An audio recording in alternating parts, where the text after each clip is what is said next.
the camping season in the north is coming to a close. It's October and people are starting to close up their campers, winterize, and call it a year. Looking forward to next year when they can pull the camper out of storage again.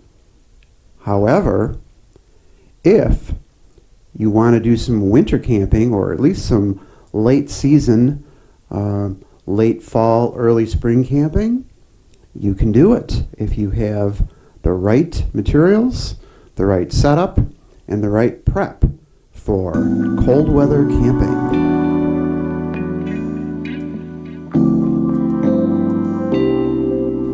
This will be my first winter with the Roo, and I expect to take it out a couple of times. I'm hoping for a fairly mild winter. We are typically in a cold, snowy climate.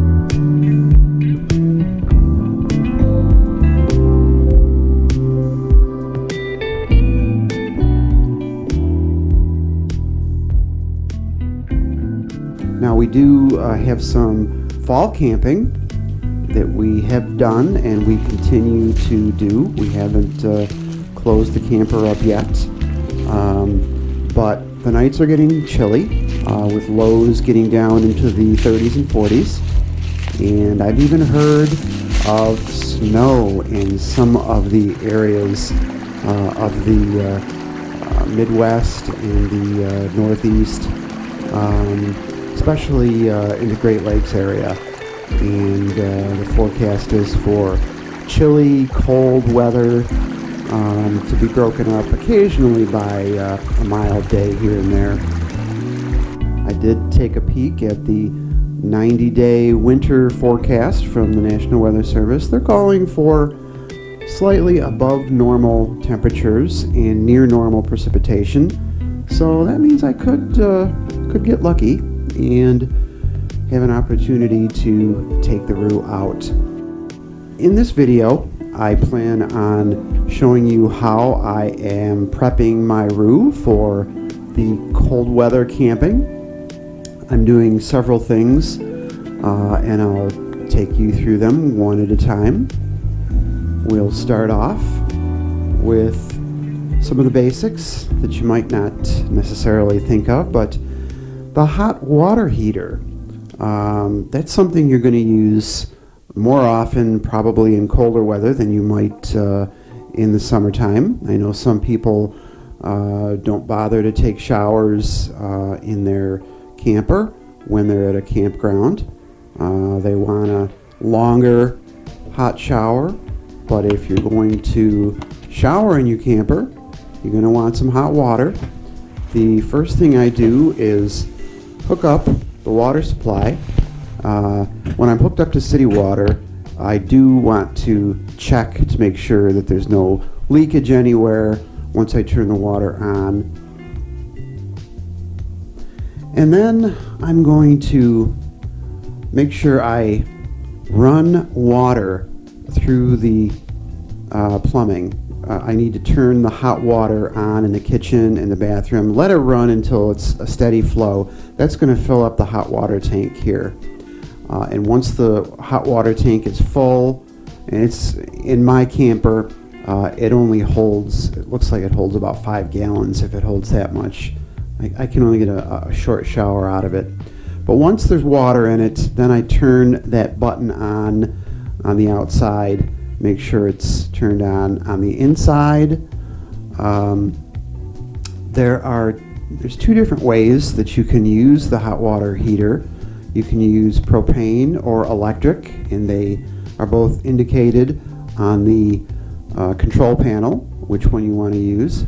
In the colder weather, I prefer to use the electric and save the propane for heating.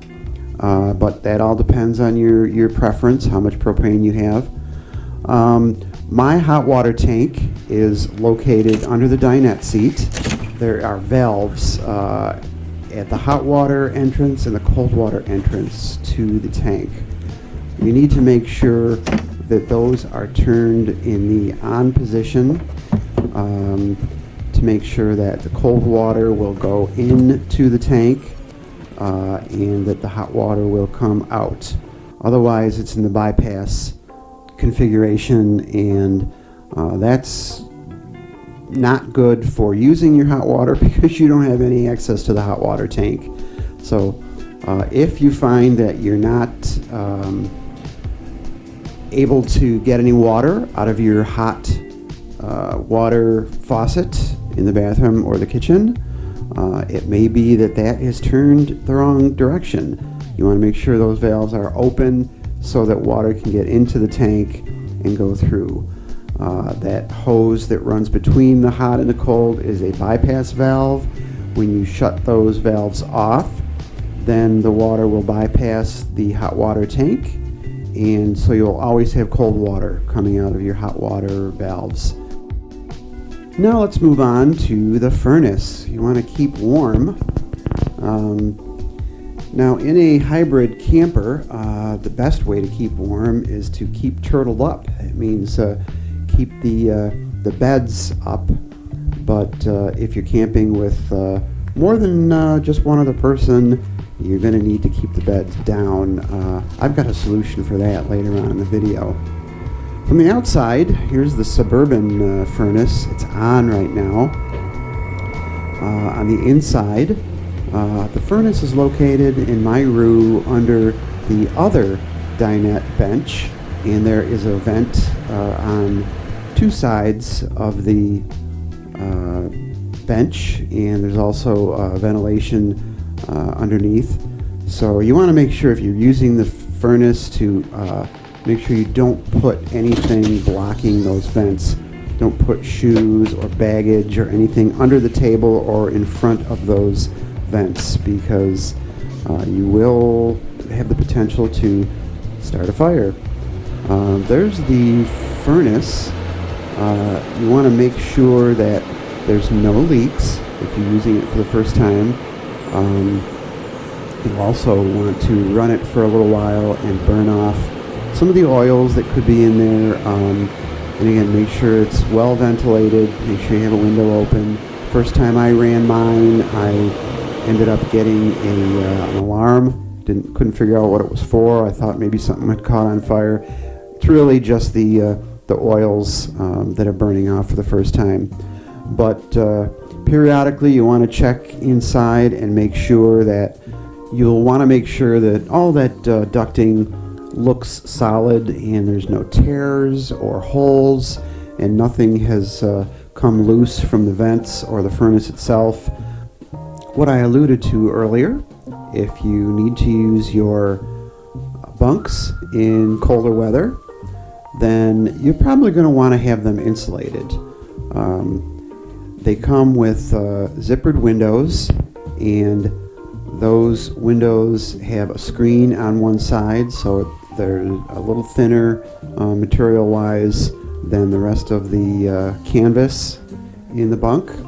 So here's how I remedied that situation for colder weather. I use a product that's called Reflectix, and it is a double reflective bubble insulation. It's sort of like bubble wrap. Both sides are sort of painted with an aluminum foil type of material, so that's why they call it double-sided insulation. And you want to measure your windows. Don't take anything for granted. I did a rough measurement from the outside just to make sure that I knew how much material I would need. They come in 25-foot rolls, 50-foot rolls, 10-foot rolls. I didn't want to buy too much, but I wanted to make sure that I had enough on hand for the project. So I measured all the windows to get a rough measurement, and then I tried to come up with a plan for making most efficient use of the rolls once I had the measurements. And then of course you want to make sure you go on the inside to measure the actual dimensions, because there are actual pockets that you want to slide the insulation into. So the outside's only going to give you a rough measurement. But one thing it did for me was brought to my attention the fact that, believe it or not, both bunks have completely different measurements. You would think, from the outside it looks the same. You would think they'd be the same, but they're not. They're different. And the reason for that is the back side of the camper is flat, and the front side is sloping down toward the A-frame, the tongue of the camper. So that slope is going to force the window to be a little bit longer, so that it will look the same from the outside. So actually, make sure you measure all your windows, because they're not going to be the same, or they may not be. The other thing that I did was I decided to put the Reflectix insulation right on the bunk itself, underneath the mattress, because that's actually a place that gets a lot of condensation, because you've got nothing but cold air underneath you from the outside, so that tends to get pretty cold. And we also have the heated mattresses, but of course, that's only one part of the solution. If you're not hooked up to electric, those are not going to work, because they're not going to work off the battery. You do need the 110 voltage for that. So measure the floors, measure the windows, measure all the way to the end of the pocket behind the zipper, and I tried to maximize the amount of coverage that I would get with the insulation. Obviously, you're going to end up doing a little bit of trimming, because you're not going to get it perfect. They're not sewed perfectly symmetrical. They're pretty close, but you're going to end up doing a little trimming here and there when you do the install. I went ahead and planned to make double the inserts for my camper. Figure the more the better, especially in the very back, in the very front window. Actually, I ended up buying 2 of the 25-foot rolls, and you can do the same thing with a 50-foot roll. I just found the shorter rolls easier to work with. I do have a link in the description for my Amazon store, and I have the 50-foot roll in there, and you can get a deal on that in Amazon, and of course that helps me support the channel a little bit. I do get a few cents from every sale that you make. So click on that link and go to my Amazon link and browse around. Even if it's something that's not on the list, if you went to Amazon through my link, I will get some credit for whatever you purchase. The price is not going to be any different whether you do it or not, but I will make a few pennies off the sale, so I'd appreciate that. So once you get your measurements, you will get your roll of Reflectix and start measuring. I will include my measurements. If you have a Roo 19, ours is a 2021 model. I'm not sure if the measurements differ from year to year or from bunk to bunk on model to model. They could be the same, so these measurements might work. So if you measure your windows and you find that they're the same as my Roo, go ahead and use my template, and that will help you easily cut the shapes out of the roll of Reflectix, and it's a very quick and easy way to do it, very efficient. So I wrote down all my measurements I measured twice. If I round off, I round up, because again, you will not want to be short because you'll have gaps where wind will come through. So make sure you measure all the way to the end where the stitching is, and up and down, because you're going to want to put those inserts behind the zipper flaps. Now, these Reflectix inserts are also good in the heat of summer when the sun is very bright and you want to minimize the amount of air conditioning that you're using. Those will help a great deal, especially if you're camping in the desert.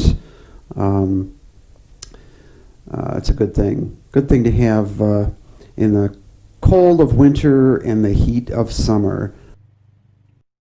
Here's the reflective material. You can see there's reflective on both sides, bubble wrap in between. It's very easy to cut with scissors, and I took my measurements and unrolled the roll on the living room floor. It's about the biggest area that I had to work with. You'll need an area that's at least 4 feet wide by maybe 6 feet long, because the material is 4 foot wide.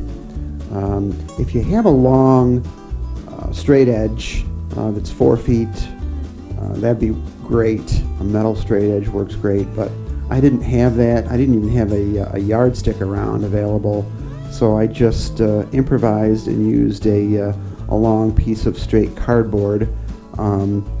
And I was originally going to use a knife to cut this, because I've heard, I've seen people cut theirs with knives, but it cuts so easy with the scissors. The scissors just glide right across, because it's really just plastic.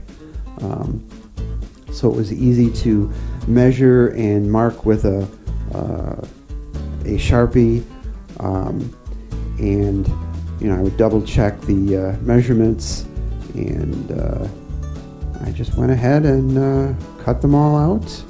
I think it took me about an hour or an hour and a half to do all the cutting.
So you'll see that for the large windows, for actually the second layer, I did maximize the use of the material by folding in half and cutting across diagonally.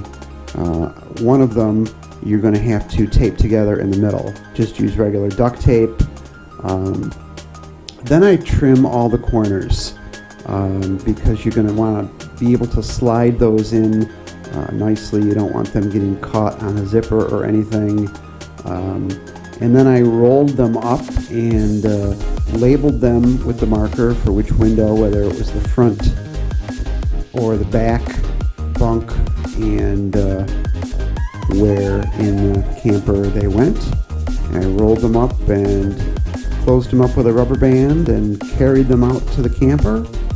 And when I'm not using them, they fit nicely just on top of the mattress, or even on the dinette or the sofa. Now I'm installing them, and this is the easiest part because you just need to open the window and slide them in. You don't need to open the entire window, but you should open two sides because, again, that is bigger than the window on the inside, so it needs to slide into that pocket between the canvas and the screen. So just slide those in and adjust them. Zipper the window back up and make sure it's laying in there flat. You can see it blocks out the light. It's also going to block out the cold.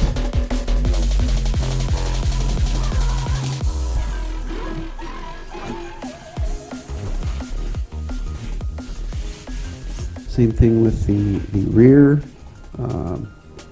This is where I did double layers. I wanted to use the layer that was not taped in the middle for the outside, just so that it would look nicer on the outside.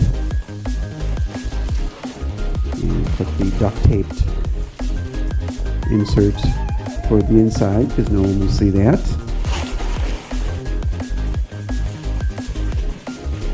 I did need to trim a little bit off the top. And the side, you can see that it didn't fit perfect, but the first time you use them, you're going to trim a little here and a little there. Just keep your corners rounded, and the idea is to cover as much area as possible without it catching in the zipper, be able to zip those windows back up closed completely. Of course, a reminder that you can purchase Reflectix on Amazon. You can use our shopping link in the description below to support our channel. It's the 50-foot roll. That's all you're going to need for 2 bunks. You'll have a little left over.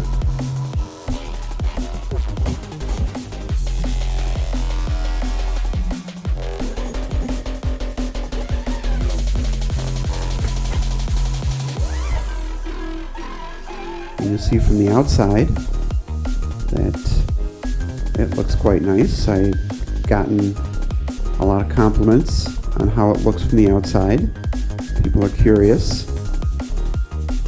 I actually could feel the warmth as I was putting the inserts in the windows. It was a cool day, not cold, but the temperature was probably in the upper 50s to around 60.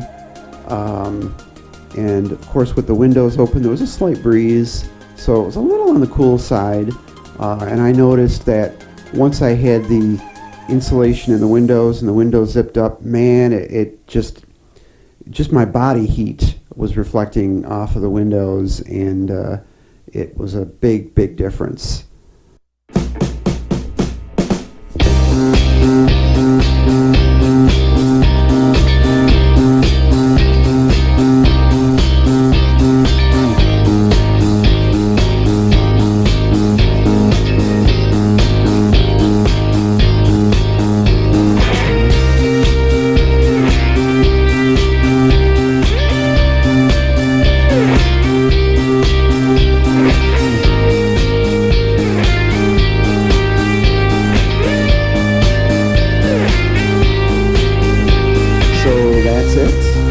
If you like the video, please tell me that you liked it. If there's something that you would like to see in a future video, let me know that too.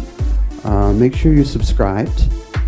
Next time, I will be showing you how we completely winterize the camper when we are done with our late fall camping.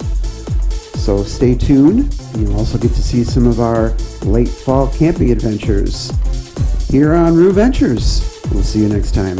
Thanks for watching.